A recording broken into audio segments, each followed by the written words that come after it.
Muy buenas, este es un video que va a servir como una introducción al capítulo de enfermedades infecciosas.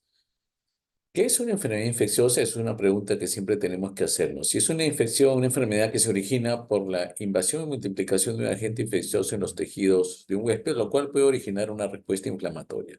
De hecho, el agente infeccioso puede producir un daño directo o un daño indirecto a través de sus toxinas. Y como todos debemos de recordar, existen diferentes tipos de patógenos, bacterias, y acá vemos un estafilococo dorado, una tinción de Gram, cocos Gram positivos en racimo.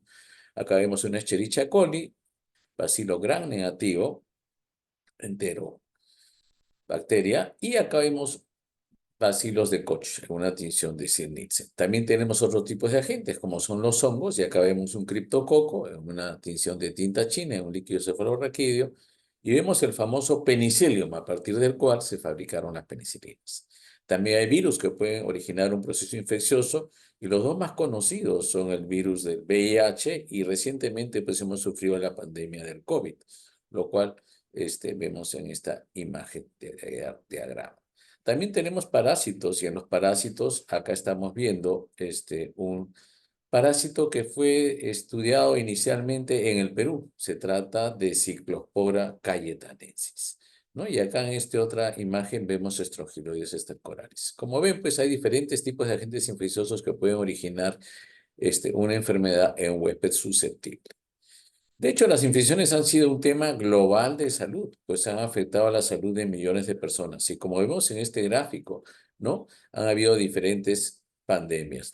Una muy importante es la peste negra, que se dio en el año 1347 y que mató, se estima, a 200 millones de personas. El siglo pasado, en 1918, la epidemia de gripe, la famosa gripe española, que también se estima que mató a 40, 50 millones de personas.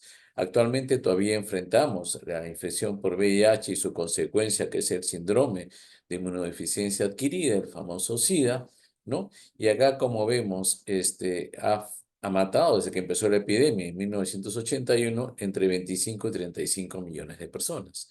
Y recientemente, pues todos sabemos que hemos sufrido la pandemia del COVID, la cual se estima que ha matado cerca de 7 millones de personas. Bueno, todavía hay problemas de salud en el mundo, sobre todo en países subdesarrollados, el VIH, SIDA, tuberculosis, malaria, diarrea aguda. Y este es un mapa antiguo del mundo en el 2012, donde se ven diferentes causas de mortalidad en diferentes regiones del mundo. Este es un cuadro que habla de los diferentes brotes que se describen en diferentes partes de nuestro planeta. Felizmente las infecciones han disminuido gracias a que hemos ido aprendiendo a combatirlas y es muy importante porque hay medidas que han sido muy sencillas, nutriéndonos mejor, teniendo más cuidado en la ingesta de los alimentos, ¿no? La otra, la aparición de los antibióticos, sin duda han prevenido muchísimas muertes y una muy importante, la aparición de las vacunas, las inmunizaciones también, sin duda, y lo hemos visto con la epidemia del COVID, pero también hay otras medidas como un mejor control de los alimentos, no solo nutrirnos mejor, sino saber manejar los alimentos adecuadamente. Y obviamente lo ideal es que en el mundo todos tengamos acceso a agua, desagüe y otras medidas sanitarias que disminuyan el riesgo de infecciones. Sin embargo, como dice en este slide, las inequidades y las determinantes sociales hacen pues que las infecciones sean aún un problema, sobre todo en países en vías de desarrollo.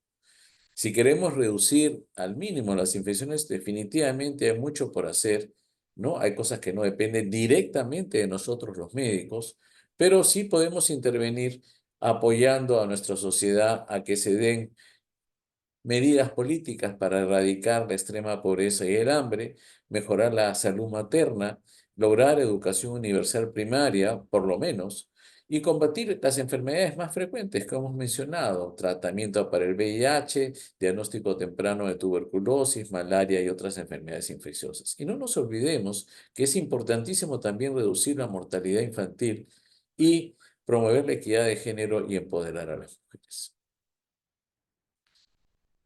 Las causas principales de muerte en países pobres son las infecciones. La número uno en países en vías de desarrollo son las infecciones respiratorias, 76 por 100.000 habitantes, seguida de enfermedad diarreica. Estas infecciones matan generalmente a niños, ¿no? En condiciones de pobreza extrema Y luego vienen enfermedades cardiovasculares, igual que en los países desarrollados, donde es la primera causa de muerte. Y luego el VIH-Sida, sobre todo en aquellos países donde no se tiene acceso al tratamiento, o donde no se entiende que ahora es una enfermedad crónica que tratada temprana cambia totalmente la historia natural. ACVs, accidentes cerebrovasculares, es una causa no infecciosa de mortalidad.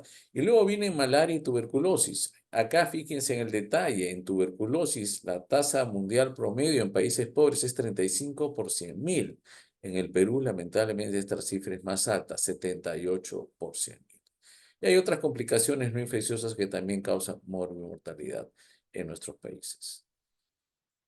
Y este cuadro es muy importante. ¿Qué pasa cuando uno se infecta? Bueno, en primer lugar, para que uno se infecte necesitamos un huésped sano, susceptible.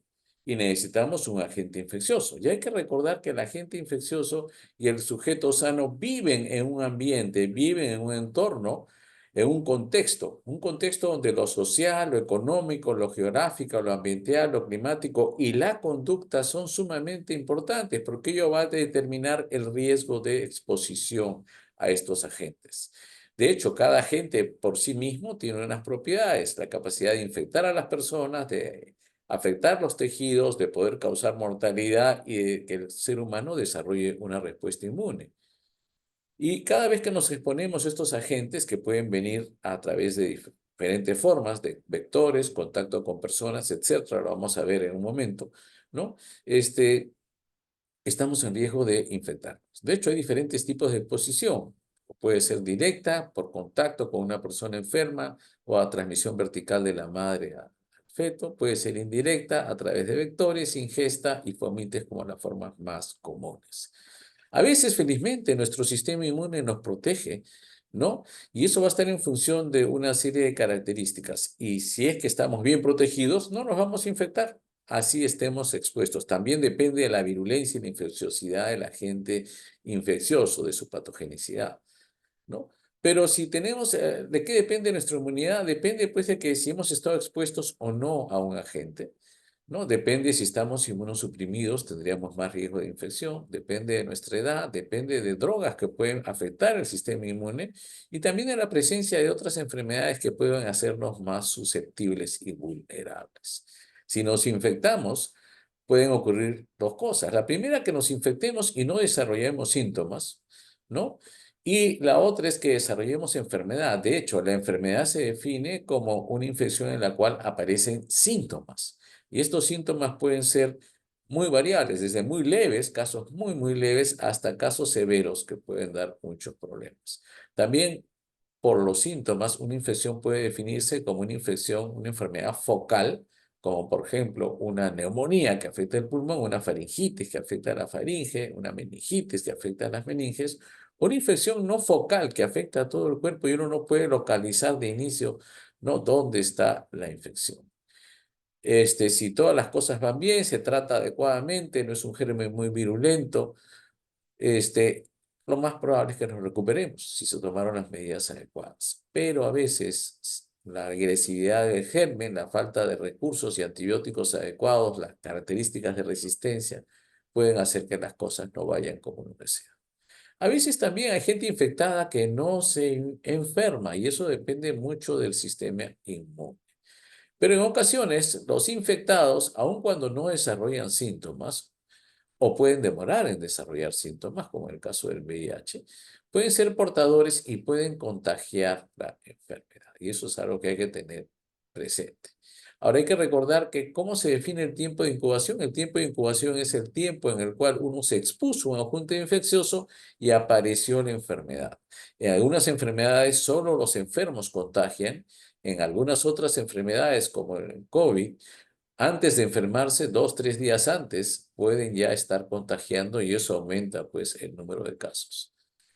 De hecho, hay diferentes categorías de enfermedades y vamos a revisar las más importantes. Las más comunes son las zoonosis, son enfermedades que se transmiten de animales a los seres humanos. 60% de todas las infecciones que ocurren son transmitidas a partir de animales, ¿no? Uno puede ser un sujeto sano, por ejemplo, si nos exponemos a las cabras, el caso típico en nuestro país es la brucelosis, a los murciélagos en la selva, la rabia, a los roedores, la leptospirosis, aunque hay que recordar que animales domésticos en zonas pobres también pueden eliminar la leptospira en su orina, ¿no? Los perros pueden transmitir rabia y datidosis en zonas pobres donde hay camales clandestinos. Los gatos pueden transmitirnos toxoplasmosis a través de sus heces que contaminan el agua y alimentos. Y la bertonelosis por el arañazo de gato, la enfermedad por arañazo de gato. Los cerdos que son más bien huéspedes secundarios, el huésped primario somos los seres humanos porque tenemos la forma sexual del parásito de la tenia, no nos pueden transmitir si ingerimos la carne poco cocida una teniasis y por los huevos podemos adquirir nosotros la cisticercosis. También hay una categoría de enfermedades infecciosas que es muy importante tener presente y son las enfermedades emergentes y reemergentes. Acá en esta gráfica se ven algunas de estas, ¿no? Las recientes son el monkeypox, el dengue, sarampión en zonas no vacunadas, hay zonas del mundo donde hay cólera, etc. Estas pueden ser las que aparecen por primera vez o las que habían desaparecido y reaparecen o las que aumentan rápidamente el número de casos y salen de su área geográfica natural. De hecho, como se ve en este gráfico, muchas de ellas se asocian a mutaciones que aparecen inicialmente en los reservorios naturales, como vemos en el gráfico. Otro grupo de enfermedades son las enfermedades tropicales desatendidas, en inglés las Neglected Tropical Diseases, que son un problema social asociado a la pobreza, afecta a los países más pobres del mundo, a los más vulnerables, y eso ojalá cambie con medidas socioeconómicas adecuadas en nuestro planeta. Entre las bacterias, la lepra, la úlcera de Buruli, que las dos las tenemos en ciertas zonas de nuestro país, el tracoma, el pián. En cuanto a los virus, la rabia, el dengue, estamos viendo actualmente una epidemia de dengue en nuestro país, el chikungunya y otros virus, dependiendo de la zona geográfica del mundo. Protozoarios, enfermedad de Chagas, leishmaniasis, trypanosomiasis africana en el África. Y en los helmintos, la cisticercosis, equinococosis, trematoides asociados a alimentos, helmintiasis transmitidos por la tierra y otros agentes que no tenemos en nuestro país. Y finalmente hay las enfermedades transmitidas por vectores. Esto representa el 17% de enfermedades infecciosas. Y necesitamos un reservorio que puede ser una persona infectada o un animal infectado. Y a partir de ese reservorio, los vectores van a transmitir la enfermedad a una persona, pudiendo estas personas desarrollar la enfermedad. Y hay que tener presente que hay diferentes tipos de vectores. Los anofelinos, la anófeles hembra es la que va a transmitir la malaria, que es muy grave en niños y en gestantes. El Aedes, que sabemos que es transmisor del dengue, la fiebre amarilla y otras arbovirosis. Acá vemos una foto de un paciente con dengue hemorrágico. La luxomía, que en nuestro país va a transmitir la leishmania y la Bartonella bacilliformis, la enfermedad de Carrión. Acá vemos una lesión de una leishmaniasis cutánea en paciente del Cusco. Los triatrominos que transmiten la enfermedad de Chagas, acá vemos el signo de Romaña. La pulga que va a transmitir, por ejemplo, la peste. Ese es un paciente americano que se infectó viviendo en una zona rural de un cuadro de peste, con un cuadro severo, ¿no? Esa necrosis que produce el color negro de las extremidades es uno de los motivos por los cuales viene el nombre de la peste negra cuando se dio esto en Europa en el año 1300. Y finalmente las garrapatas que transmiten también infecciones como erliquiosis, enfermedad de Lyme, anaplasmosis, rickettsiosis, otras infecciones. Acá vemos una lesión de enfermedad de Lyme. Bueno, pues este ha sido un repaso breve de las enfermedades infecciosas. Estamos viendo acá en la primera imagen una meningococcemia, en la segunda imagen una criptococosis diseminada, un herpes zóster, una larva migras cutáneas y reconocen cada una causada por un diferente tipo de agente infeccioso.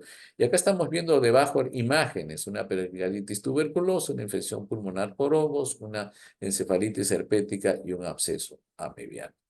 Esta ha sido una breve revisión que espero que les haya gustado. Recuerden, siempre hay que leer bastante, siempre hay mucho que aprender.